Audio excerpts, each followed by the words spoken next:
Sunday Night Production. Lui, il a juste la dernière position connue de mon IMOCA. Et puis il cherche un bateau. Il cherche un IMOCA. Ouais. Et donc là, il m'explique en gros qu'il cherche mon IMOCA.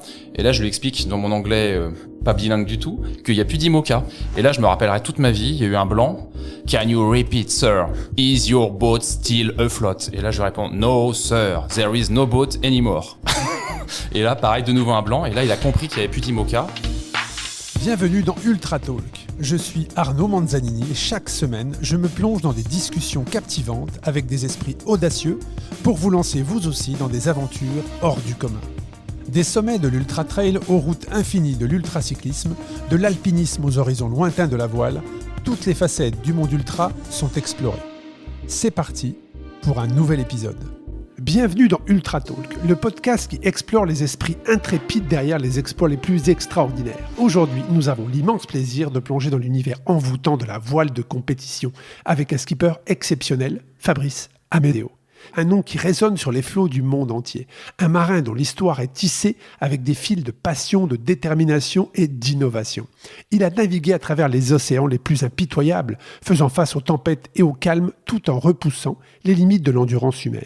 Dans cet épisode spécial Ultra Talk, nous allons explorer l'essence même de la vie d'un skipper. Nous allons découvrir les défis colossaux qu'il faut relever pour affronter des mers déchaînées en solitaire ou en équipage et les moments d'extase qui font battre le cœur des marins passionnés. Nous allons plonger dans l'immensité, dans l'intensité des courses au large, ressentir l'excitation du départ, la satisfaction de la ligne d'arrivée et comprendre les sacrifices et les récompenses qui jalonnent ce chemin unique. Mais au-delà des exploits nautiques, nous allons également découvrir quel homme se cache derrière le gouvernail. Comment trouve-t-on le courage de dévier l'immensité de l'océan? Comment se prépare-t-on mentalement et physiquement pour les traversées transatlantiques et les tours du monde? Fabrice partagera avec nous ses expériences intimes, ses inspirations profondes, mais également le naufrage qui a changé le cours de son existence. Alors attachez vos bouées de sauvetage et laissez-vous emporter par les vagues de passion et d'aventure, car dans cet épisode Ultra Talk, nous allons lever les voiles sur l'incroyable parcours de Fabrice Amedeo. Bonjour Fabrice. Bonjour Arnaud. Ravi de pouvoir te rencontrer. Merci du temps que tu nous consacres, parce que j'imagine qu'à quelques jours du grand départ, l'emploi du temps et l'agenda doit être bien rempli et bien chargé. Et comme je le fais systématiquement sur le podcast, même si ça me gêne un petit peu de te poser cette question, puisque c'était plutôt une personne médiatisée par rapport aux personnes que je peux rencontrer, mais est-ce que tu peux te présenter, s'il te plaît, pour les auditeurs? Oui, c'est avec plaisir. Donc, je m'appelle Fabrice Amedeo, j'ai 45 ans et je suis coureur au large. Est-ce que ça te va comme... je prépare mon 3e Vendée Globe qui part l'année prochaine. Et comme tu l'as dit, il y a dans quelques jours la Transat Jacques Vabre qui part du Havre et qui va en Martinique via le Brésil. Eh ben, c'est parfait comme introduction. Et ma deuxième question, même si après on va détailler tout ça, c'est pourquoi en 2015 avoir pris cette décision? Ouais, c'est une décision qui a changé ma vie. J'étais journaliste au Figaro, donc le matin je prenais le métro ou le vélo, ça dépendait des jours, pour aller travailler boulevard Haussmann à Paris. Et je faisais de la voile depuis que j'étais enfant, de la compétition depuis l'adolescence. Ça faisait quelques années qu'étant journaliste au Figaro, je participais à des grandes courses, mais en étant amateur. Donc j'ai fait la Route du Rhum, la Transat Jacques Vabre, mais sur un bateau qui s'appelle le Classe 40, qui est un bateau de 12 mètres. Et en 2015, j'ai fait une très très belle Route du Rhum. J'ai fini 9e sur 45 en fait de ma catégorie. Et la veille de l'arrivée, j'étais en 5e position. Et là, j'ai eu un déclic. Je me suis dit, maintenant j'ai envie de repousser mon horizon, j'ai envie de faire le tour du monde. Et donc j'ai décidé de faire le Vendée Globe. Et là, pour la première fois de ma vie, en fait, je pouvais plus concilier une carrière professionnelle de journaliste et une carrière qui devenait professionnelle de marin. Et donc j'ai fait le choix de pas tout quitter parce que j'ai gardé ma vie de famille, mais en tout cas de garder mon métier qui me passionnait, mais de quitter Paris, de quitter ce métier de journaliste pour me lancer dans la grande aventure du Vendée Globe. Bon, c'est vrai que c'est bien résumé, mais j'ai creusé un peu et on va regarder un petit peu en détail parce que c'est vrai que comme tu l'as dit, journaliste et maintenant navigateur. Donc en 2003, tu rentres au Figaro. Oui. Je vais te faire ton parcours professionnel et puis après on verra qu'il y a des petites encoches. Donc tu rentres au Figaro Entreprise. En 2005, tu passes au Figaro Économie, oui, où tu couvres les marchés financiers, macroéconomie internationale. Tout ça est très sérieux. Très très sérieux. En 2007, tu es chargé des transports et consacres notamment des enquêtes sur la SNCF et Air France. On accélère toujours un petit peu. En 2009, tu deviens enquêteur au service Société du Figaro. Oui. En 2012, tu es rédacteur en chef adjoint et tu participes au début notamment de Figaro Nautisme. Oui. En 2014, tu rejoins le pôle Actu du web et tu es responsable de la tranche matinale du Figaro. Donc ça, c'est ton cursus professionnel. Tout à fait. Mais si on revient un petit peu en arrière, en 2008, il y a déjà une petite envie. Déjà, ouais, exactement. Il y a une petite envie, c'est que donc à l'époque, je fais de la voile avec des potes en fait. Mon père, à l'époque, a un bateau de régate, il me l'a prêté, et moi, j'ai trouvé un sponsor, j'ai financé un jeu de voile, financé des courses, et donc je fais des régates le week-end et quelques fois en Angleterre avec des potes. Et là, j'ai quand même une envie de large, une envie de naviguer en solitaire qui se manifeste depuis toujours. Et je me dis, je suis journaliste au Figaro. Il y a une course maison qui s'appelle la Solitaire du Figaro, qui est quand même assez connue. Et je me dis, il y a sans doute un coup à jouer. Et donc, je suis allé voir le directeur de la rédaction du Figaro et je lui ai dit, j'aimerais faire la Solitaire du Figaro. Et je lui ai dit, j'aimerais la couvrir de l'intérieur. Tous les ans, on a des journalistes qui couvrent la Solitaire du Figaro de la terre. Là, j'aimerais embarquer, participer à la course et la couvrir de l'intérieur. Il a trouvé l'idée géniale. Il m'a dit banco. Il m'a envoyé voir le directeur de la régie publicitaire du Figaro, qui m'a dit je te soutiens, etc. Il a passé un coup de fil et j'avais le budget en fait. Du coup, ça c'est voilà les rencontres, les rencontres clés dans une vie. Il y a des rencontres clés dans une vie sur un chemin et là ça a été un moment clé.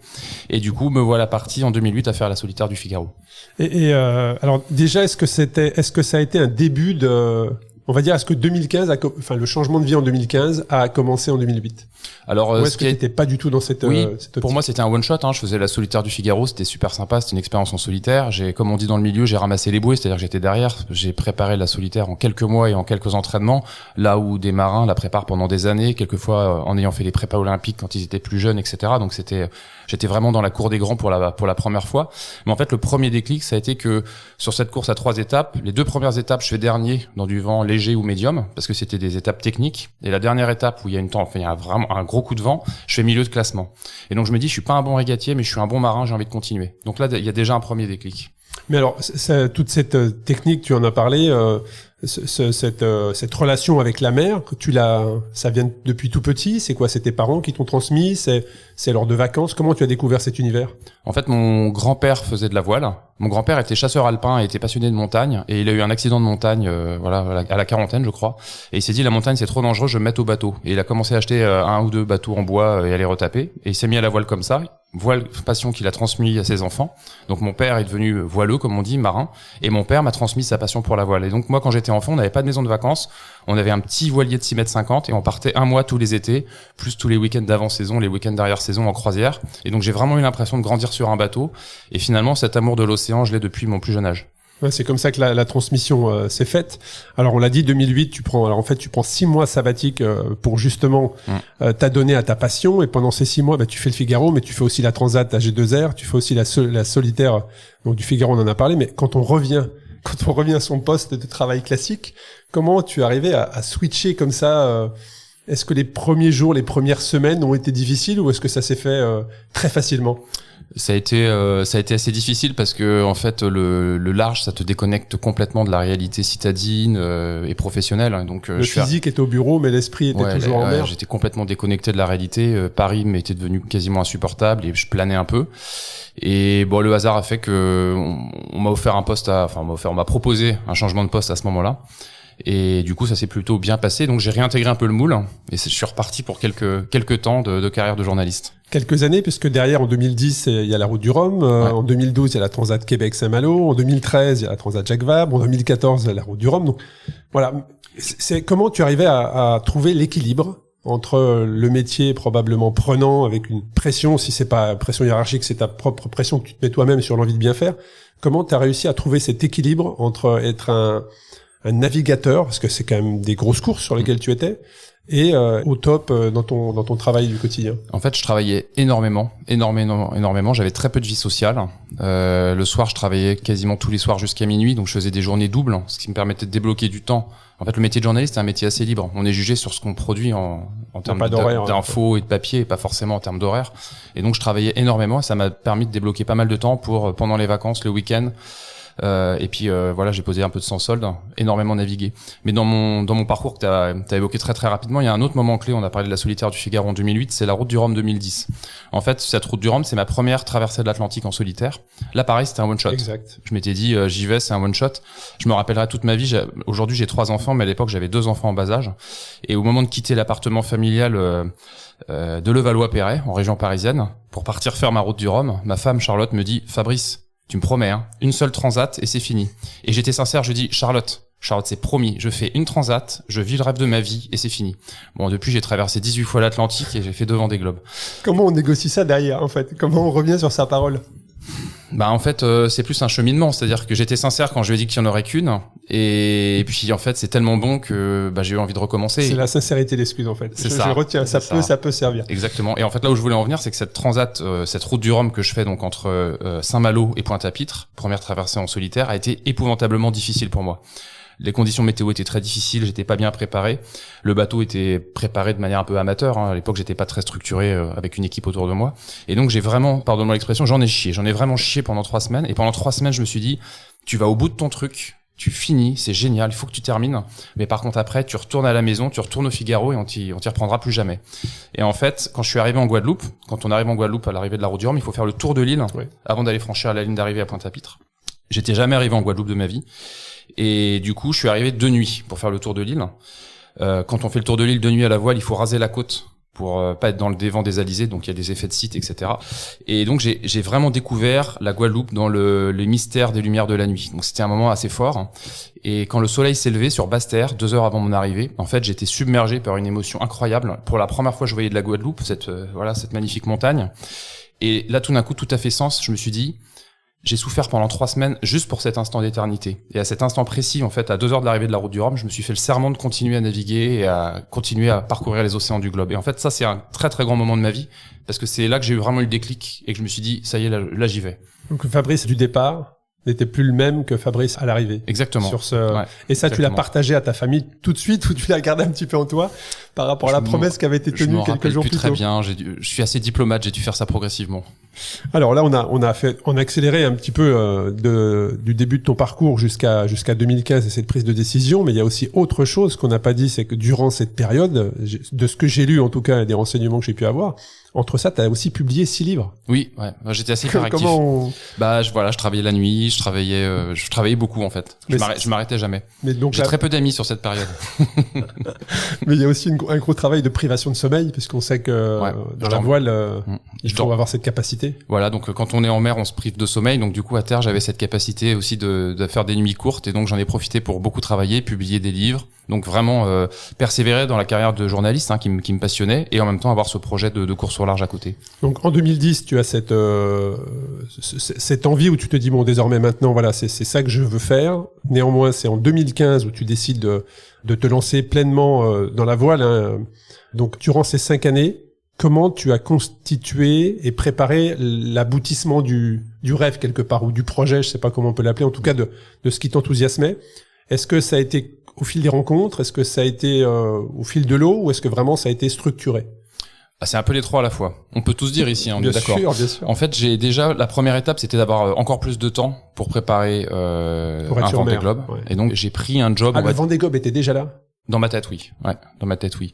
Et du coup, l'idée, c'était d'accepter un poste un peu voie de garage pour être plus tranquille au Figaro et avoir plus de temps le reste de la journée, parce que j'ai fait un compromis, et donc avoir davantage de temps pour préparer mes aventures, parce qu'en fait pour faire de la voile, moi je dis toujours, c'est le ciré et le costard. Le ciré, c'est être un bon marin, s'entraîner, progresser et puis faire du sport à terre. Voilà, finalement c'est un sport relativement classique, si ce n'est qu'il y a toute cette partie aventure et cette partie technique avec le bateau. Mais il y a aussi la partie costard qui est finalement le marketing du projet, trouver des fonds, trouver des financements, trouver des partenaires. Et donc ça prend énormément de temps aussi. Et donc ça m'a permis cette période où j'ai un petit peu mis le journalisme pas vraiment en sommeil, parce que je continuais à en vivre et à le servir noblement, mais j'étais moins investi. Ça m'a permis de débloquer du temps pour trouver mes premiers sponsors et commencer à envisager une aventure plus sérieuse. Et là, ton lieu de résidence à ce moment-là, pour être beaucoup sur l'eau, tu étais toujours en région parisienne, ou? Donc ça veut dire que tu faisais les allers-retours? Exactement, j'étais un skipper SNCF, je prenais en plus j'étais sponsorisé par la SNCF à l'époque, petit clin d'œil, mais je prenais le TGV 1 ou 2 fois par semaine, je faisais les allers-retours.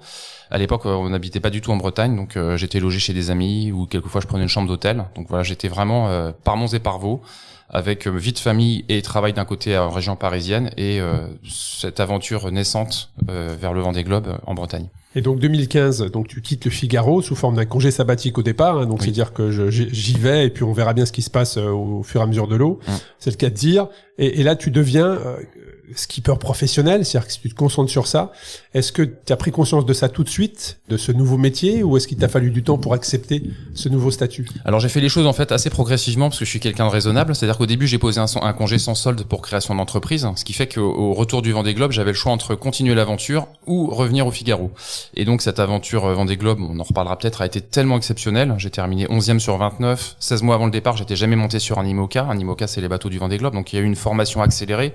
Il y a eu aussi peut-être le facteur un peu chance et insouciance du débutant qui fait que j'ai été porté par quelque chose d'incroyable pendant ces 103 jours de mer. Et donc au retour, j'ai décidé de continuer l'aventure. Et en fait, c'est quand j'ai décidé de continuer l'aventure et de quitter vraiment définitivement le Figaro, c'était symbolique, hein, ça faisait 2 ans que j'y étais plus. Mais quand finalement je suis sorti vraiment, en plus le Figaro c'était mon premier job.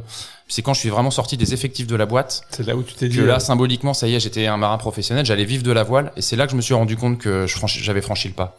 Alors c'est vrai qu'il y a le Vendée Globe qui arrive 2016-2017, hein, mais il y a aussi une course. Moi j'ai trouvé qu'il y avait beaucoup d'émotions dans cette qualif qui t'a permis d'être au Vendée Globe, qui est la Transat Saint-Barth, qui est une épreuve en solitaire sur IMOCA, qui est en décembre 2015. Donc on parle de 2015 où tu quittes justement le Figaro pour te lancer. En décembre 2015, donc un peu moins d'1 an avant le Vendée Globe, tu te qualifies directement sur le. Il se passe quoi dans ta tête à ce moment-là quand on rêve de quelque chose et puis on se rend compte que ça y est, dans moins d'1 an, on va être au départ. Alors cette transat, elle s'appelait B2B à l'époque, c'était Saint-Barth Port-la-Forêt en Bretagne, et elle a eu un scénario incroyable parce que je faisais vraiment partie des débutants, des gens qui démarraient en IMOCA. On n'était pas énormément de bateaux, je crois qu'on était une quinzaine de bateaux, mais il y a des grands champions qui étaient là. Et en fait, la flotte a été balayée par une énorme tempête. Et je suis arrivé 2e de la course. Alors, il y a eu plein d'abandons. Je suis arrivé très loin derrière le premier, parce que je suis arrivé à 4 jours du premier, je crois, de mémoire. Donc, j'étais vraiment dans les choux. Mais 2e, parce que je faisais partie des seuls qui avaient terminé cette course.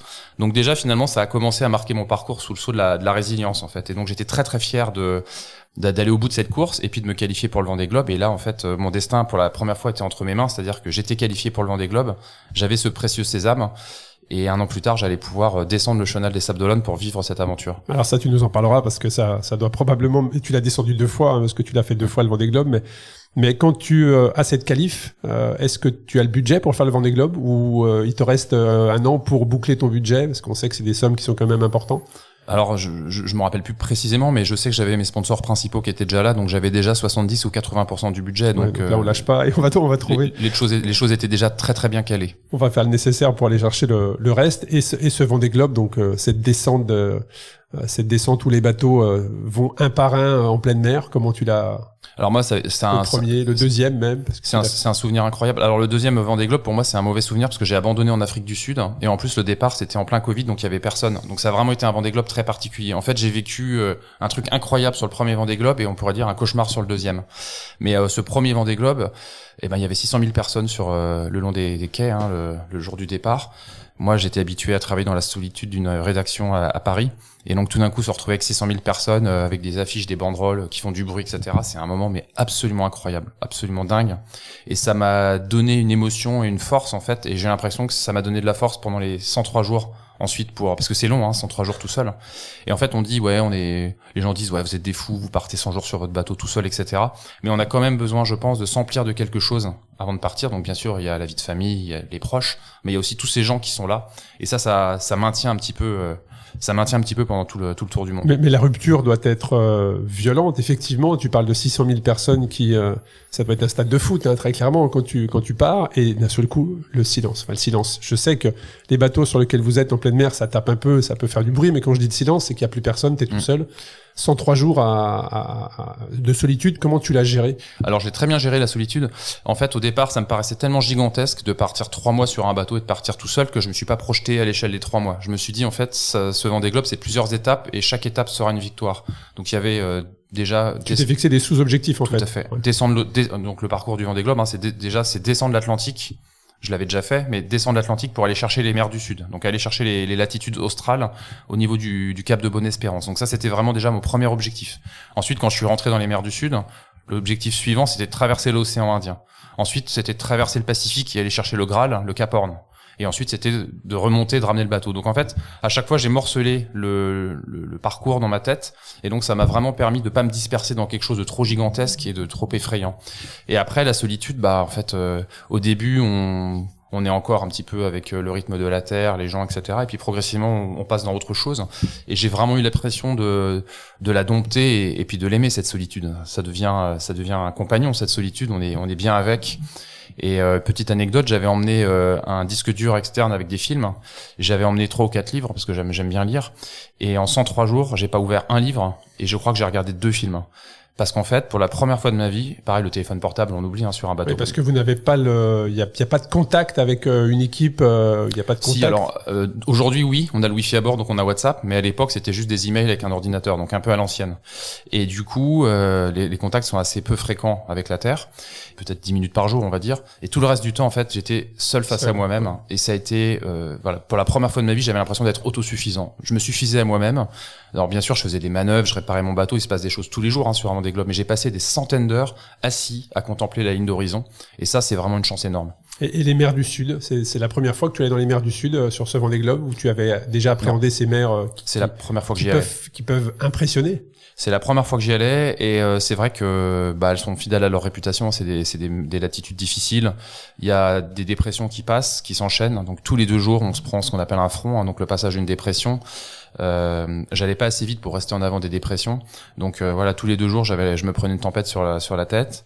C'est un peu comme un match de boxe. À la fin, j'avais l'impression d'être groggy mais voilà, c'est passionnant. C'est ce que je retiens aussi de ce passage dans les mers du Sud, plus d'1 mois, c'est que progressivement j'ai l'impression de devenir un animal et de me concentrer sur mes besoins primaires, boire, manger, faire mes besoins. En fait, il y avait que ça qui comptait, et puis faire marcher le bateau, et tout le reste finalement c'était plus là. Ouais, de ce que tu décris, c'est comme si tu avais été pendant ces 103 jours dans une bulle de concentration, même si on peut pas rester concentré autant de temps, mais t'étais vraiment totalement déconnecté du monde. J'étais pas totalement déconnecté du monde parce que à l'époque j'avais 3 enfants jeunes. Alors, j'ai toujours 3 enfants, mais à l'époque ils étaient jeunes. Et pour moi c'était hyper important de garder cette connexion avec ma famille. Ouais. Et donc tous les jours j'appelais. Donc comme elles étaient jeunes, mes filles, pour les enfants, la vie est assez millimétrée chaque journée, est assez organisée. Je savais que vers 19h30 il y avait le dîner et qu'à 20h c'était potentiellement bientôt l'heure d'aller se coucher. Et donc tous les soirs j'appelais à 19h55, 3 minutes pour qu'elles entendent le son de ma voix. Et l'aînée, je me rappelle, était en primaire, donc c'est les premiers contrôles, les premières évaluations, etc. Et je mettais un point d'honneur à me rappeler que tel contrôle, voilà. Et jeudi, comment ça s'est passé ton éval de machin, ta dictée, et samedi ton gala de danse, comment ça s'est passé, etc. Et donc j'ai gardé ce fil avec mes enfants. Ça a été quelque chose de très précieux. Et je me rappellerai toute ma vie, au retour du Vendée Globe, ma femme m'a dit, c'est dingue parce que pendant les 6 mois avant le Vendée Globe, quand t'étais encore à terre, t'étais plus là. Et par contre, pendant les 3 mois d'absence, c'était beaucoup plus présent. C'est dingue comme t'as été présent. Donc c'est quelque chose d'assez fort. Mais sinon c'est vrai que j'étais complètement déconnecté du reste.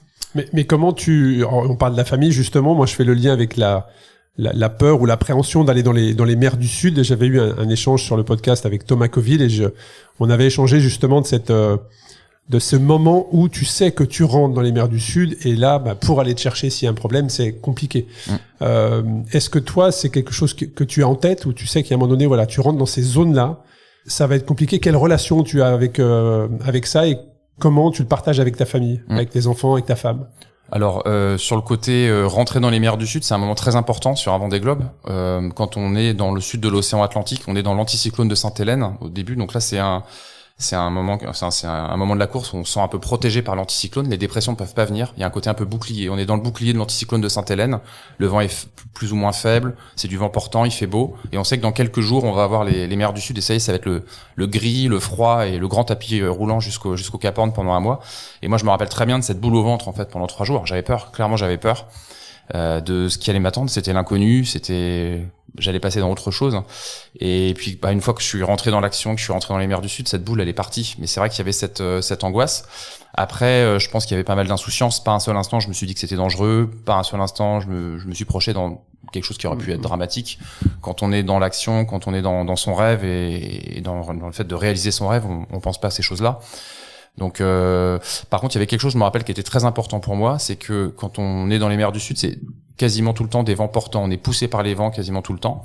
Et donc, en effet, tu l'as dit, il y a pas, on est hors de portée des secours. Les secours aériens sont à des années-lumière de pouvoir venir jusqu'à nous, et il y a pas de cargo parce qu'on est très loin des routes commerciales. Donc en fait, si on doit être sauvé, à part le moment où on passe près de l'Australie, si on est sauvé, c'est par un autre concurrent du Vendée Globe. Et donc comme on est porté par des vents portants, on est souvent sauvé, si on doit être sauvé, par quelqu'un qui est derrière. Et donc pour moi, ce qui était hyper important, c'était de pas être dernier à l'entrée dans les mers du Sud. Et donc finalement, ma régate à moi, c'était d'avoir des bateaux derrière moi, et donc ce que j'ai réussi à faire. Et donc quand je suis rentré dans les mers du Sud, il y avait des gars derrière moi, et donc j'étais relativement serein.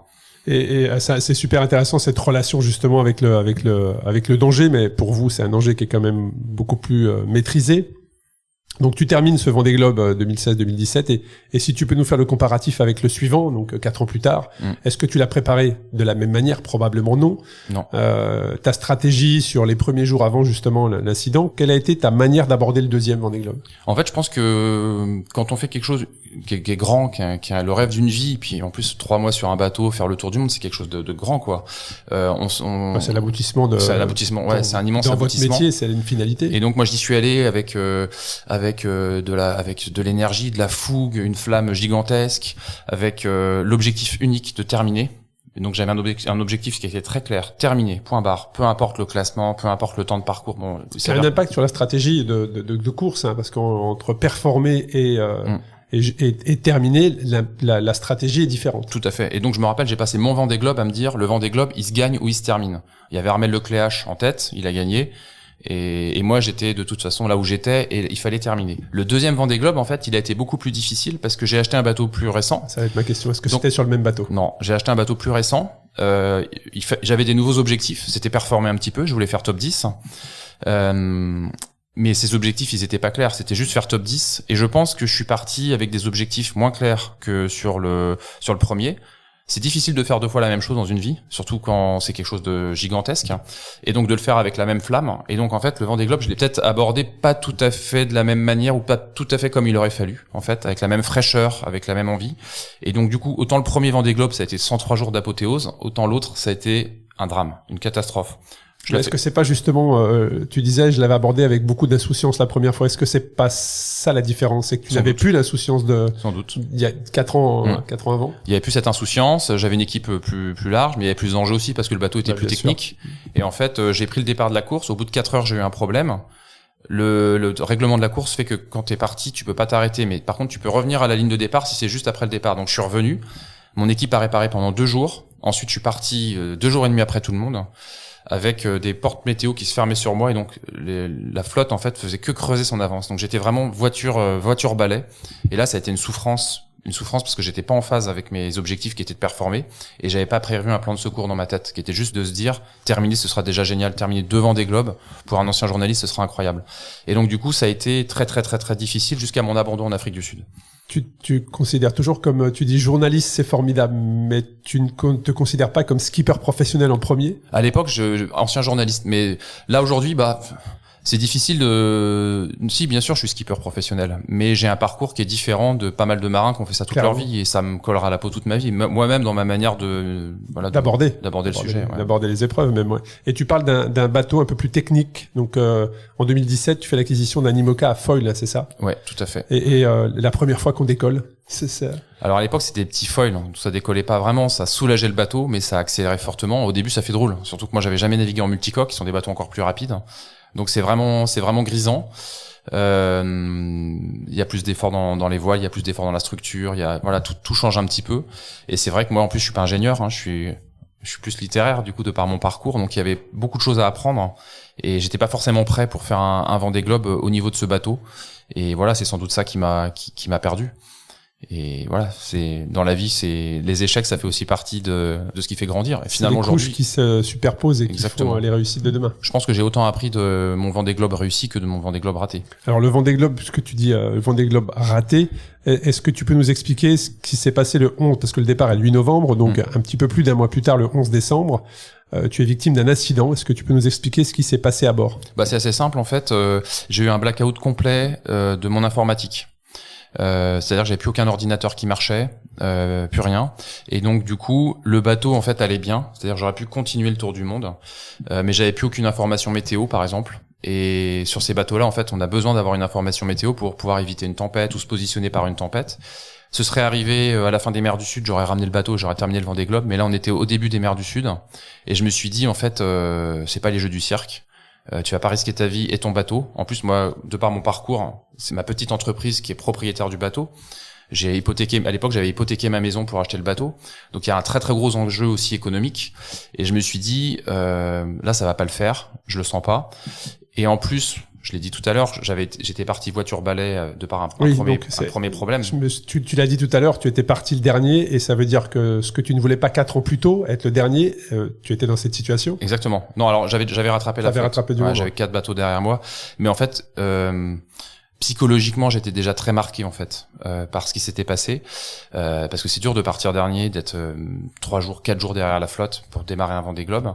Ça veut dire que ça change la stratégie qu'on avait.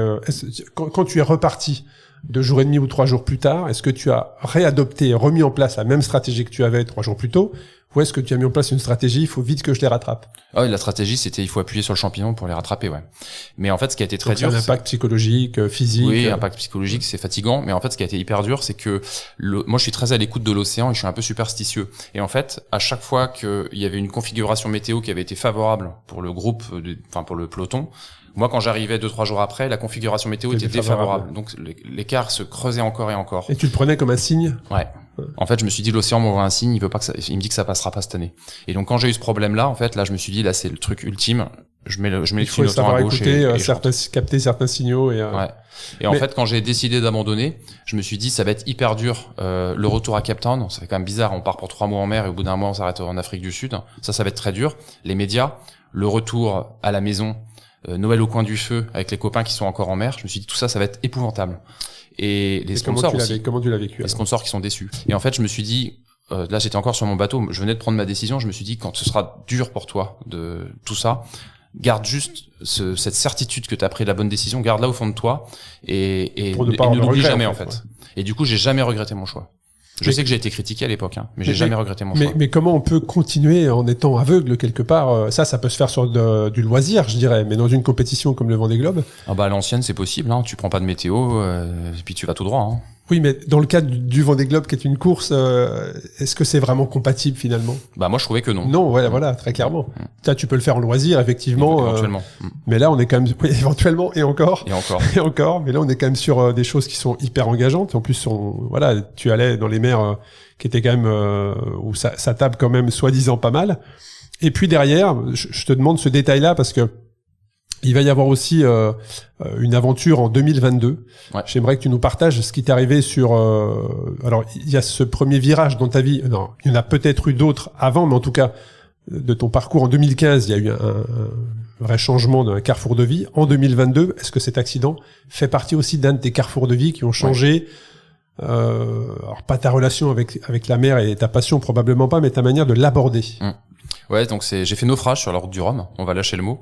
En fait, je reviens un tout petit peu en arrière. J'avais toujours le même bateau et on avait décidé d'enlever les petits foils, donc les petits ailerons qui font voler le bateau, pour mettre des grands foils, comme les bateaux de nouvelle génération, pour voler plus haut et aller plus vite. Et là, c'est peut-être un nouveau péché du bris en fait. Il s'avère que les ingénieurs ont pas forcément fait les bons calculs de structure, etc. Et donc sur la route du Rhum, le bateau volait plus haut, plus fort. Sur nos bateaux, on a des grands réservoirs d'eau qu'on appelle des ballasts qui permettent de stabiliser le bateau. J'en ai un qui faisait 930 litres à l'époque. Et le bateau a tapé tellement fort sur les vagues qu'en fait, le ballast, il a explosé à l'intérieur du bateau. Et donc, je me suis retrouvé avec 930 litres d'eau dans le bateau. Sur ces 930 litres que j'ai réussi à enlever avec une pompe, avec un seau, etc. pendant peut-être 2 heures, je me rappelle plus très bien. Il y a une 50aine de litres qui sont allés dans le compartiment des batteries, qui est un compartiment qui doit être étanche normalement. Et nos batteries, elles sont en lithium. J'aime pas du tout l'eau. L'eau a éclaboussé les batteries, ça a donné lieu à un feu de batterie. Et les feux de batterie, on en voit de temps en temps dans l'actualité, c'est impossible à éteindre. Et donc mon bateau, en fait, il a brûlé complètement. Donc moi, je me suis retrouvé, ça a été très très très rapide et très violent en fait. Quand l'incendie démarre, j'appelle mon équipe à terre et je lui dis feu à bord, demande d'évacuation. Je raccroche, je suis déjà au milieu des flammes et j'ai eu le temps de mettre ma combinaison de survie quand même, qu'on appelle une TPS. Je suis à l'arrière du bateau, je pousse le radeau de survie. C'est un caisson avec une bouteille qui permet de gonfler en quelques instants un bateau pneumatique quand on le lance à l'eau. Et du coup, j'ai balancé ça à l'eau, je me suis jeté à l'eau et puis voilà, je me suis retrouvé dans mon radeau de survie. Et la question que je peux te poser derrière, c'est il se passe quoi? Donc le bateau prend feu complètement, le bateau coule parce que du fait qu'il dépasse ses ballasts, il peut être déséquilibré. Il se passe quoi derrière et combien de temps les secours ont mis pour venir te récupérer? Alors ça a été un truc de fou parce que ça a été très violent. En fait, le bateau il a brûlé. C'est des bateaux en carbone gavés de résine, hein, donc ça c'est. Je disais à mes enfants, vous voyez la cabane de Nif Nif, Naf Naf et Nouf Nouf dans les 3 petits cochons. Bah là c'est comme la cabane de Nif Nif en paille quoi. Ça a brûlé intégralement très rapidement. C'est-à-dire que en 20 minutes le bateau il a brûlé intégralement. La dernière image que j'ai c'est de mon bateau, c'est un fond de coque, donc vraiment comme une sorte de plateau. C'est le fond de la coque. Tout le reste a brûlé. La cabine, le mât, tout a brûlé intégralement, les voiles, tout a brûlé intégralement, et un fond de coque à la surface de l'eau qui est en feu de l'avant à l'arrière, et puis qui ensuite a sombré. Donc le bateau a vraiment brûlé intégralement avant de disparaître. Moi, je suis dans un état de sidération complète. C'est état de choc même, je pense. Je suis en état de choc. C'est assez, pas marrant, non, c'est assez intéressant. Je suis assez déconnecté de moi-même, c'est-à-dire que j'ai tout géré avec précision, de manière hyper calme. Ouais, un peu automatique, ouais. Et pour ma survie, tout est très très organisé, tout est très séquencé parce qu'il y a appeler les secours, il y a déclencher la balise de détresse, il y a se mettre en sécurité dans le bateau, etc. Enfin, il y a tout ça qui est voilà qu'on voit pas forcément hein, dans les formations de sécurité qui sont des formations assez courtes qu'on fait une fois tous les 2 ans juste pour le principe. Hein. Et donc tout est très très séquencé. J'ai attendu les secours pendant 4 heures. Donc j'ai passé 4 heures dans le radeau de survie. Il y avait 4 mètres de creux et 30 nœuds de vent. Donc les vagues déferlaient régulièrement dans le radeau de survie.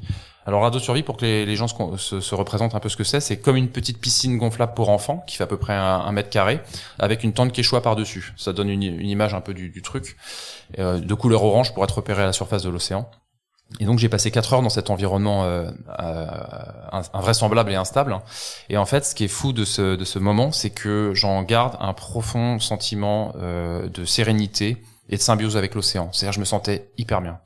Je suis resté 4 heures j'ai quitté l'enfer, un bateau en flammes, et je me retrouvais au ras de l'eau. Il y avait plus de voiles qui claquent, il y avait plus rien. C'était quasiment silencieux, si ce n'est de temps en temps les vagues qui déferlaient, mais ça avait beaucoup moins de bruit qu'un bateau en détresse. Et j'étais super bien. J'ai commencé, dans un premier temps, une fois que mon bateau a coulé, à me dire, oh la vache, le capital reste tendu sur le bateau, à la banque, quelle est la valeur assurée, quelle catastrophe. Et là, je me suis dit, c'est pareil, c'est vraiment cette prise de recul par rapport à moi-même. Je me suis dit, mais mec, t'es en train de faire naufrage, quoi. Donc, profite de ce moment, c'est incroyable, tu fais naufrage, chasse les pensées de la terre. Et donc, j'ai chassé les pensées de la terre, et je suis resté zen, à respirer. Il n'y a pas eu de moment de panique de ta part? Non, à aucun moment. À aucun moment. Ensuite, l'autre pensée qui est arrivée, elle est plus positive. C'est, j'avais une idée approximative de l'heure. Je savais qu'on était à peu près sur l'heure du déjeuner, début de l'après-midi. Et je pensais à ma femme, je me disais, elle doit être tellement inquiète. Et je me disais, les filles sortent de l'école à 16h30, il faut absolument que je sois sauvé avant 16h30. Parce que quand tu déclenches ta balise, donc l'organisation est informée, mais oui. Qui prévient ta famille? Qui prévient ton épouse? En fait, j'essaie de pas trop me disperser dans les détails parce que je pourrais t'en parler pendant une journée complète, mais il s'avère que ma balise n'a pas fonctionné et que mon téléphone satellite étanche a pris l'eau et n'a pas fonctionné non plus. Donc tu le savais pas, mais on aurait pu ne pas te retrouver? Exactement. En fait, ce qui s'est passé, c'est que mon équipe technique a déclenché les secours sur c'est ton équipe qui a déclenché les secours. Exactement. Mon équipe a déclenché les secours suite à mon appel disant feu à bord, demande d'évacuation. Mais ils en savaient pas plus. Normalement, les secours sont déclenchés uniquement quand tu te percutes ta balise de détresse. Or, moi, il n'y avait pas de signal. Donc là, ils ont accepté exceptionnellement, on appelle ça sur la bonne foi, de déclencher les secours. Mais ils auraient pu ne pas les déclencher, les secours aériens et tout le dispositif qui a été mis en place. Et donc, du coup, ensuite, il y a eu un dispositif triangulaire entre mon équipe technique à terre, l'organisation de la route du Rhum et les secours. Et donc les secours, donc on appelle ça les MRCC, un centre de coordination, a été prêt à faire décoller des avions des Açores, je crois, de mémoire, parce que j'étais pas très loin des Açores, j'étais à 700 km des Açores à peu près, et ils ont dérouté des cargos. Et du coup il y a un cargo il y a 3 cargos qui ont été déroutés, il y en a un qui est arrivé en premier sur la zone, et en fait moi j'avais une VHF, donc une radio à bord. Je conservais précieusement les batteries en état de marche, mais toutes les 15 minutes j'allumais la radio, enfin la VHF, et j'envoyais un appel Mayday. Et au bout de 3 heures et quart d'attente dans le radeau de survie, j'ai entendu une voix très incompréhensible au début, puis qui s'est rapprochée. et qui m'a dit, en gros, c'était un capitaine britannique avec un bateau de 230 mètres de long, 8 étages de haut, porte-conteneur. T'es monté à la corde? Non, un petit escalier souple, mais ça a été chaud. Et donc il m'a dit, je cherche ton IMOCA, où es-tu? Donc il a fallu que je l'explique avec mon anglais. Oui, ça allait être ma question justement, parce que toi tu ne déclenches pas ta balise, c'est ton équipe, mais sur l'écran, il voit quoi? C'est-à-dire que le signal disparaît, le signal est toujours là? Lui, il a juste la dernière position connue de mon IMOCA. Et puis il cherche un bateau, il cherche un IMOCA. Ouais. Et donc là il m'explique en gros qu'il cherche mon IMOCA. Et là je lui explique dans mon anglais pas bilingue du tout qu'il y a plus d'IMOCA. Et là je me rappellerai toute ma vie, il y a eu un blanc. Et je me rappellerai toute ma vie de cette voix. Can you repeat, sir? Is your boat still afloat? Et là, je réponds, no, sir. There is no boat anymore. Et là, pareil, de nouveau un blanc. Et là, il a compris qu'il n'y avait plus d'IMOCA, qu'il allait sur la dernière position connue d'un bateau qui n'existait plus. Et que du coup, maintenant, il cherchait... Il a pris conscience de l'urgence. Même pas, il a pris conscience que la situation n'était pas du tout la même que celle qu'on lui avait décrite. Ouais, qu'elle était compliquée. Et du coup, là, il me dit, OK, qu'est-ce qu'il m'a dit? Il m'a dit, je sais pas où t'es, du coup. Je vais vers le sud. J'ai le soleil dans les yeux. J'ai jamais de voir. Est-ce que tu me vois? Et toi, dans le radeau, vous avez pas une solution de position? Il y a rien qui peut donner votre position? Si j'avais un GPS, non, le GPS, non, j'avais pas de GPS. Il était resté dans le bateau en flamme. Non, j'avais rien. Et là, t'étais toujours en symbiose avec la mer. Il y a pas de panique. Non, là, quand le bateau arrive, ça y est, je passe en mode action quand même. Ouais, je passe en mode action. Donc là, il me dit, est-ce que tu me vois? Parce que lui, il me voyait pas. Il savait pas où j'étais. Et donc là, je sors la tête de ma petite tente Quechua. Et là, je vois, à 6000 nautiques à peu près, donc une dizaine de kilomètres, un énorme cargo. Et là, je lui dis, je te vois, je suis légèrement dans ton bâbord, dans ton axe, etc. Et donc, je l'ai, en fait, guidé pendant toute la phase d'approche. Pendant une demi-heure, je l'ai guidé. Est-ce que tu estimes avoir de la chance après, avec le recul? Alors j'ai eu de la chance, mais je me suis aussi bien débrouillé. Oui, c'est l'alliage entre les deux. Mais ouais, j'ai eu de la chance. Après, quand je suis monté à bord, c'était un moment incroyable. Le capitaine, il m'a pris dans ses bras et il m'a dit, est-ce que tu te rends compte que ce qui t'a sauvé la vie, c'est ton calme et la précision de tes informations? C'est vrai que je suis resté hyper calme, hyper concentré du début à la fin, très précis dans les informations que je donnais. Et du coup, ça m'a vraiment permis de sauver ma vie, en fait. Ouais, je pense que j'aurais déjà fait 50 malaises vagos, moi, à ta place, très clairement. Et par rapport à ton épouse, c'est-à-dire que qui la met, alors déjà, quand est-ce qu'elle a été informée de la situation? Le jour même, dans l'heure d'après, ou une fois que tu as été secouru? Elle a été avertie instantanément en fait que le bateau était en feu, qu'on avait perdu la trace de mon bateau, que j'étais dans le radeau de survie. Donc elle a vécu sans doute les 4 heures les plus longues de sa vie. Elle était pas dans la boucle WhatsApp avec les secours, mais par contre mon team manager, le responsable de l'équipe, lui envoyait très régulièrement toutes les infos. 3 cargos déroutés, un premier arrive sur zone, tiens il a noué un contact radio avec Fabrice, etc. Donc elle a eu tout le suspense de mon sauvetage jusqu'au moment où je monte sur le bateau. Et ce qui est dingue, c'est que j'ai été sauvé à 15h30, donc quand les filles sont sorties de l'école, elles n'ont pas eu le suspense de savoir si leur papa allait survivre ou pas. Elles ont juste eu l'info de il s'est passé quelque chose de grave, mais votre papa est en sécurité. Et est-ce que ton épouse est constituée de la même manière que toi, c'est-à-dire qu'avec beaucoup de calme, ou est-ce qu'elle est beaucoup plus émotive et elle a vécu ça totalement différemment que ce que tu viens de nous expliquer? À l'époque, elle bossait en télétravail, et donc elle a fait des réunions en télétravail pour se changer les idées. Donc il y avait à la fois beaucoup d'émotions et en même temps, on ne sait pas comment on gère on n'est jamais préparé à vivre des moments comme ça. Se prendre une terrible nouvelle dans la figure, ça arrive à tout le monde malheureusement, mais là on sait pas en fait. Et donc il y a cette attente qui est terrible. Et donc chacun le gère comme il peut, et c'est ce qu'elle a fait. Et toi, comment tu l'as vécu? Parce qu'une fois que tu montes sur ce bateau, t'es sauvé, t'es en sécurité, tu as eu ta femme, tu as eu tes enfants. Ouais. Mais après, c'est l'attente. Faut qu'on te ramène pour que tu puisses prendre les moyens de transport et revenir chez toi. Mais le moment j'ai prévenu tout le monde, voilà, c'est bon, je suis secouru. C'est quoi tes pensées? C'est bon, j'arrête, je retourne à mon métier et je vais faire journaliste, ou je continue. Et c'était comment dans ta tête à ce moment-là? En fait, il se passe pas grand-chose. Déjà, je suis secouru par des gens extraordinaires qui m'ont sauvé la vie, qui connaissent pas la course au large. En fait, c'est un équipage cosmopolite. Il y a des gens, je me rappelle, indiens, roumains, pakistanais, enfin plein de pays. Donc t'as pas eu vraiment le temps en fait de te poser des questions? Non, ils m'ont dit que, ils pensaient que j'étais blessé. Je leur ai expliqué que j'étais pas blessé. Ils se sont marrés parce que j'avais une super combinaison étanche. Ils avaient jamais vu ça. Ensuite, je leur ai expliqué que je faisais la voile en solitaire parce qu'au début, ils pensaient qu'ils avaient secouru le rescapé d'un équipage. En fait, parce qu'ils savent pas ce que c'est que la voile en solitaire. Donc il y a eu toute cette phase-là. Je pensais que t'étais passé par-dessus bord d'un autre. Exactement. Après, il y a eu ça, j'ai trouvé ça incroyable, cette solidarité. Tu choses du combien? Du 46. Tiens, je te donne ma paire de tongs. Tiens, je te donne mon bleu de travail. Donc j'ai pu prendre une douche et me changer. boire un thé, etc., me remettre un peu des émotions. Et puis là, là, je me sens très seul en fait. C'est-à-dire que eux, ils reprennent un peu leur activité. Le bateau, elle partait pour Carthagène, donc on est au large du Portugal. Là, je me suis dit 2 semaines de mer jusqu'à Carthagène, ça va être compliqué. Et en fait, ils ont accepté de se dérouter vers les Açores. Donc là, quelques dizaines de minutes plus tard, j'apprends que je vais passer 30 heures sur ce bateau jusqu'aux Açores.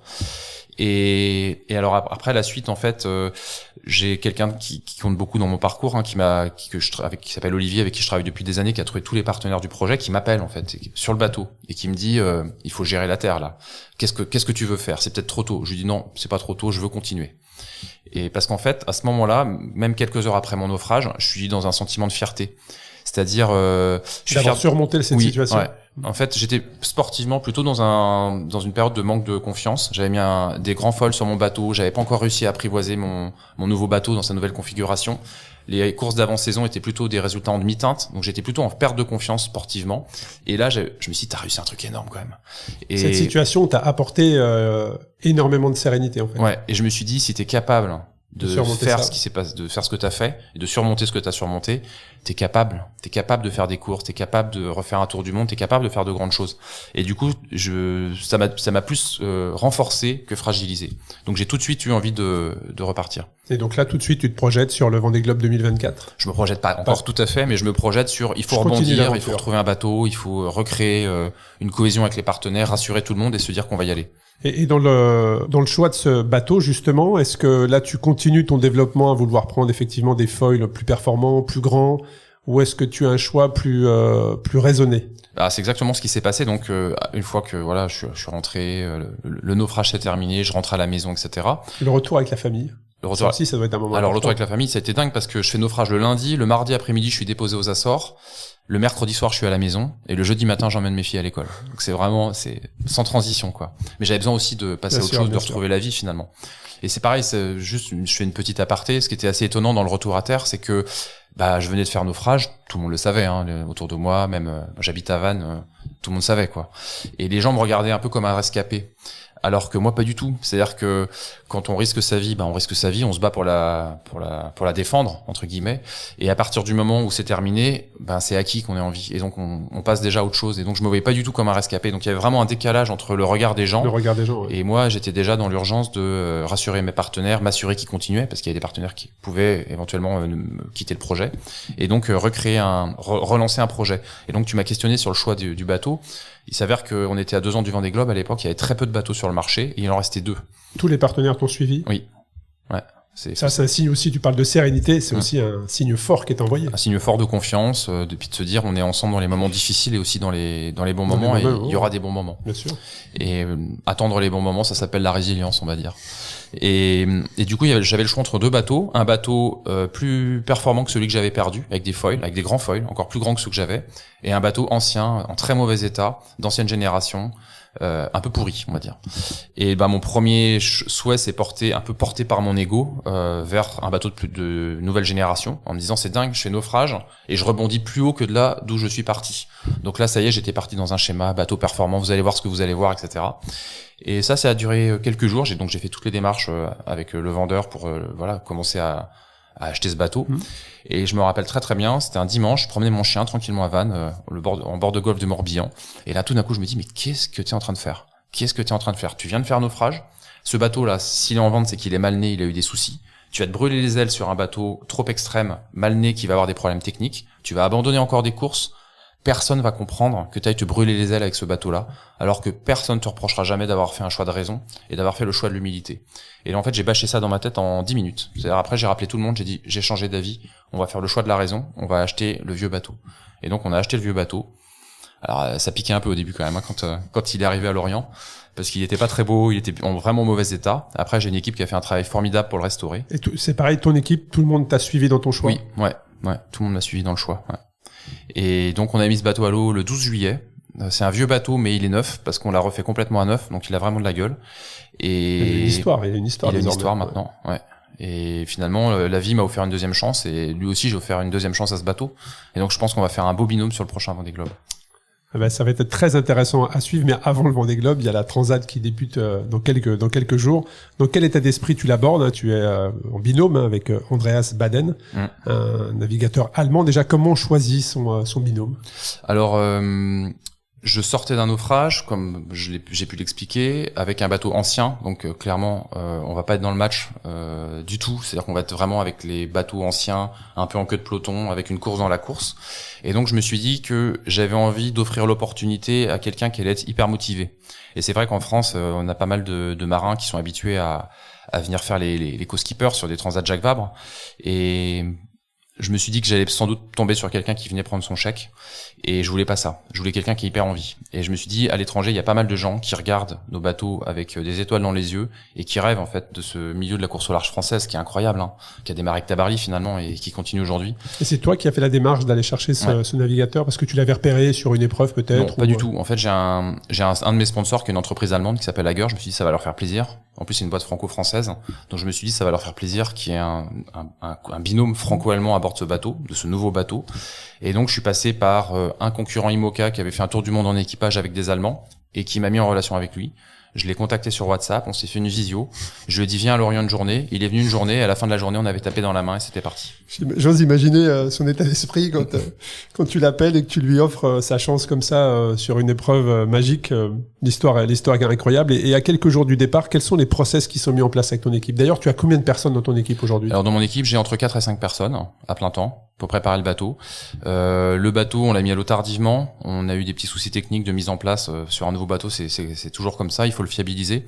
Donc on a été un petit peu à la bourre jusqu'au bout pour fiabiliser le bateau. Donc l'équipe a du travail jusqu'au bout, jusqu'à la veille du départ. Alors c'est pas des gros chantiers, mais des petites choses à revoir et à améliorer. Donc à quelques jours du départ, en fait, moi je suis dans ma bulle, je me repose le maximum, le plus possible. Je passe du temps en famille parce que ma famille est là. Je fais du sport parce que mon coach est là. Et puis je passe du temps avec l'équipe pour voir différents détails sur le bateau. Il y a une réunion tous les matins. Et puis après l'équipe travaille sur le bateau. Et alors je sais pas si on peut dire un objectif parce que en mer, j'imagine que les conditions ont une telle importance et que ça peut changer chaque jour, mais tu penses que sur cette Transat Jacques Vabre, quel est ton objectif? Pas forcément de position, mais de temps? J'ai aucun objectif si ce n'est de terminer. En fait, je suis revenu au Fabrice de 2016. Alors j'ai plus forcément l'euphorie du débutant, mais j'ai l'euphorie du naufragé à qui on a donné une nouvelle chance. Donc il y a quelque chose de nouveau qui se met en place en termes de flamme. Et du coup l'objectif c'est de terminer parce qu'il faut que je termine cette transat parce qu'ensuite on a une semaine à peu près en Martinique pour préparer le bateau pour une transat solitaire retour, pour ramener le bateau en solitaire jusqu'à Lorient, et c'est une transat qui va être qualificative pour le Vendée Globe. Donc en fait cette transat Jacques Vabre c'est une course certes, mais c'est surtout pour moi l'occasion de un autre enjeu derrière, marquer des points pour le Vendée Globe et ensuite ramener le bateau pour me qualifier. Il y a un autre enjeu derrière. On a compris, on va suivre ça avec grand intérêt. Et tu as parlé de ta préparation, ton coach sur ta prépa physique. Comment tu te prépares physiquement justement à un tel événement? Parce qu'on en a parlé rapidement avant d'ouvrir les micros, mais tu nous expliquais qu'effectivement après ces grandes traversées comme le Vendée Globe, il y a beaucoup de pertes musculaires sur le bas du corps, une prise de masse sur le haut du corps. Donc au quotidien, quand tu prépares ce genre d'épreuve, comment tu travailles? Alors j'ai un coach qui me suit maintenant depuis 2 ans. Avant je travaillais un peu dans mon coin, mais c'était pas bien en fait. Et le fait d'être suivi par un coach c'est quand même beaucoup plus carré. Et il y a un vrai programme qui a été mis en place. Donc on a plusieurs axes de travail. On fait du cardio. Donc moi je suis un peu lourd, je cours pas beaucoup. Par contre je fais pas mal de vélo. En plus j'habite une belle région à côté du golfe du Morbihan, donc il y a des très très belles, des très très beaux circuits à faire en vélo avec des paysages magnifiques. Donc je fais des sorties régulières en vélo avec lui pour travailler le cardio. Ensuite je fais beaucoup de circuits training avec lui. Donc on va dire c'est un peu comme du crossfit mais en plus calme. Hein. Et c'est une belle description. Non, pour ceux qui éventuellement hésiteraient. Et après je fais pas mal d'exercices aussi en proprioception parce qu'un bateau ça bouge beaucoup et donc on fait pas mal d'exercices un peu en déséquilibre sur des ballons, sur des choses comme ça pour travailler la proprioception. Et puis le reste de ma préparation physique finalement elle se fait sur le bateau. La colonne de winch, donc cette espèce de moulin à café qu'on tourne, qui a une sorte de vélo de bras. Finalement, c'est difficile de s'y préparer à terre. Je trouve ça assez fastidieux de faire du vélo de bras 2 fois par jour. Donc, on a plutôt misé sur un travail différent avec le coach. Et par contre, dès que je suis en mer, j'essaie de faire le maximum de manœuvres. Il y a par exemple quelque chose qui est assez difficile quand on quitte le port avec l'équipe. Même quand on part naviguer en solitaire, il y a l'équipe qui aide à sortir le bateau du port.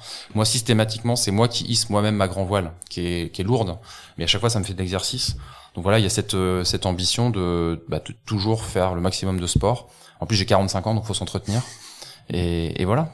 Ça, c'est intéressant ce que tu dis avec ton équipe, parce que quand tu me l'as décrit, j'ai tout de suite pensé aux images, moi qui suis derrière ma télé à suivre le départ du Vendée Globe, de ces équipages qui sautent du bateau au tout dernier moment, justement. Oui. Là, il doit y avoir une communion extraordinaire. Qu'est-ce qui se dit dans ces moments-là, justement?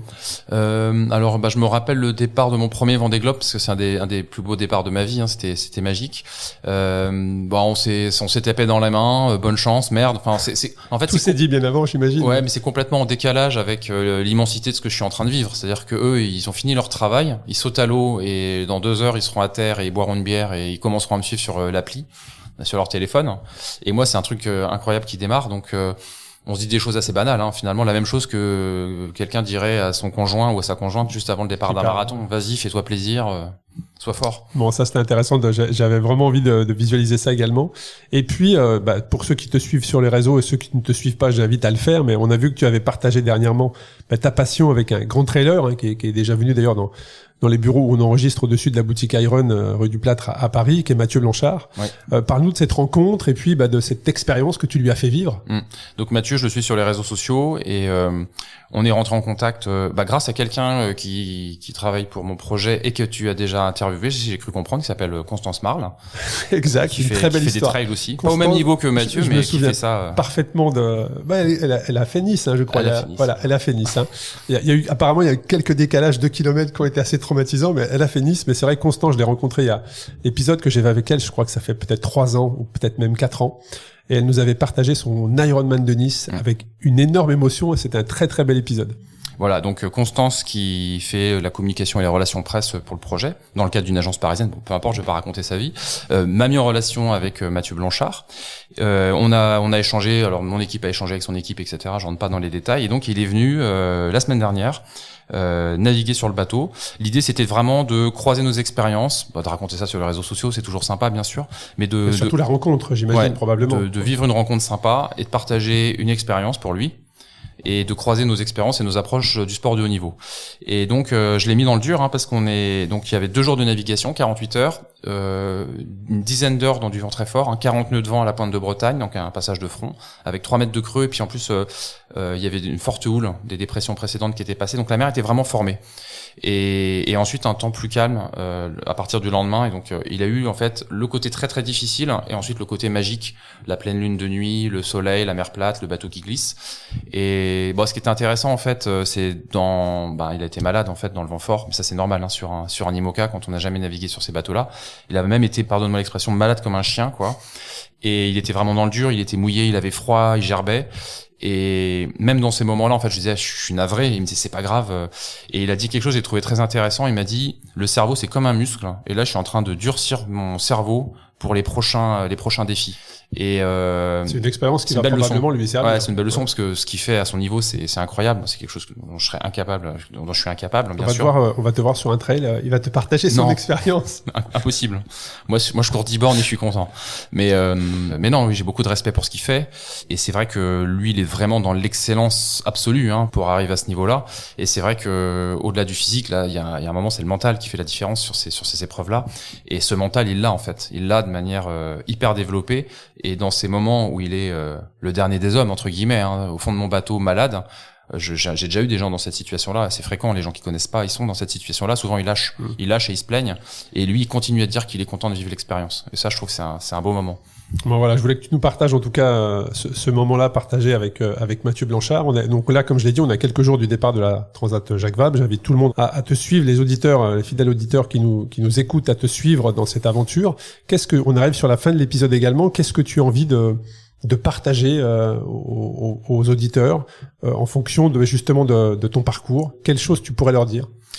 Ce que je pourrais leur dire, c'est que on parlait à l'instant de Mathieu Blanchard. Après, il y a dans le milieu de la course au large des très très grands marins comme Armel Lecléache, le skipper Banque Populaire, François Gabard, qui sont des noms sans doute que les auditeurs connaissent. Je pense que les auditeurs ne me connaissaient pas avant que je vienne échanger avec toi.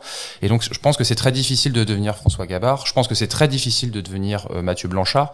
Mais en fait, je suis la preuve, et il y a plein de gens dans mon cas, qu'il y a d'autres chemins possibles pour réaliser ses rêves, jouer dans la cour des grands, ça vaut dans la course au large. J'étais journaliste, je suis devenu marin, je gagnerai sans doute jamais une course, mais par contre j'ai fait des beaux classements et j'ai surtout vécu des expériences absolument incroyables qui m'emplissent de choses magnifiques pour le restant de mes jours. Et je pense que dans le milieu du trail, c'est la même chose. On voit qu'il y a des milliers de passionnés qui se lancent dans l'aventure. Et je pense qu'il faut croire en ses rêves et il faut se lancer dans l'aventure parce que le job métro boulot dodo c'est sympa, mais il y a des magnifiques aventures à vivre ailleurs. Bah, moi, je te rejoins. C'est vrai que quand j'ai préparé cet épisode et que j'ai vu ton parcours, je me suis dit, mais c'est totalement effectivement atypique comme parcours. D'ailleurs, est-ce que 2015 n'a pas été pour toi une deuxième naissance? Non, je pense que la deuxième naissance, c'est quand j'ai fait naufrage. Au moment de quitter le cargo, quand j'arrive aux Açores, l'équipage des 18 personnes fait une haie d'honneur en fait. Ils ont déployé l'espèce d'escalier pour descendre. Il y a le bateau de secours qui vient me chercher. Il y a une espèce de haie d'honneur et donc je fais des checks à 18 personnes, tac, tac, tac, tac, qui applaudissent et qui me disent au revoir. Et la dernière personne, c'est un petit Indonésien. Il m'attrape le bras et il me dit "Have a good second life, sir." Et ça m'a bouleversé. Ça m'a bouleversé. Et je me suis dit, en fait, c'est là que j'ai pris conscience quand même que j'avais vécu quelque chose d'incroyable et que la vie me donnait une chance d'être un nouveau marin, un nouvel homme, un nouveau père, un nouveau mari, etc. Et pour terminer sur ce moment-là, quand j'arrive aux Açores, en fait, avec les secours, ils me débarquent sur le ponton. Il s'avère que j'avais réussi à prendre mon passeport dans le cadre du naufrage, donc oui, ça a duré. J'ai eu certains témoignages effectivement de personnes qui malheureusement ont vécu la même chose. Il n'y a plus rien, il n'y a plus de passeport. Moi, j'ai pas eu le souci administratif, donc je suis juste accueilli par un douanier qui me dit "Welcome to Azores, sir." Il regarde mon passeport, il me dit "Merci, au revoir." Et là, je me retrouve à Punta Delgada. Il est 11h du matin, 17h. J'ai un sac poubelle avec mes affaires de marin. Je suis en tongs et en bleu de travail. Maersk, c'est la compagnie qui m'a sauvé la vie.